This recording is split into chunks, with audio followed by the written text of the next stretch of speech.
তো চলে এসেছি নতুন একটা ভিডিও নিয়ে। না, আজকে কোনো মিনি ব্লগ কিন্তু আমি শেয়ার করব না। আজকে কিন্তু আমি দুটো প্রোডাক্টের রিভিউ তোমাদের সাথে শেয়ার করব, যেই রিভিউগুলো খুবই খারাপ হতে চলেছে। এবং একটা জিনিস আমি প্রচন্ড ভালোভাবে বুঝে গেছি যে সস্তার জিনিস মানে ওই বাড়ি গিয়ে পস্তানো টাইপের ব্যাপার। তবে সস্তার জিনিস মানেই যে সবসময় খারাপ হবে এমনটা কিন্তু না। আমি নিজে অনেক অনেক অনেক কম দামি জিনিস ইউজ করি গাইস, কিন্তু সেগুলো আমি চূড়ান্ত ভালো পাই। লো বা হাই প্রাইস যেমনই হোক না কেন, কোয়ালিটিটা ভালো হওয়া দরকার। মিশোর থেকে কিন্তু এই জিন্সটা আমি অর্ডার করেছিলাম, যেটার প্রাইস ছিল বেশ লো, তাই জন্য লোভে পড়ে অর্ডার করেছিলাম বলতে পারো। জিনিসটা তো আসার পরেই দেখতে পেলাম এটায় একটা ডিসপুট রয়েছে, মানে পুরো স্ক্র্যাচ রয়েছে। আর জিন্সটা কিন্তু কোমরে বড় কিন্তু সাইজে ছোট।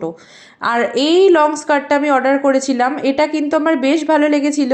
এর মধ্যে কোনটা রিটার্ন করেছি আর কোনটা রেখে দিয়েছি সেটা অবশ্যই কমেন্ট করে আমাকে জানাও তোমরা।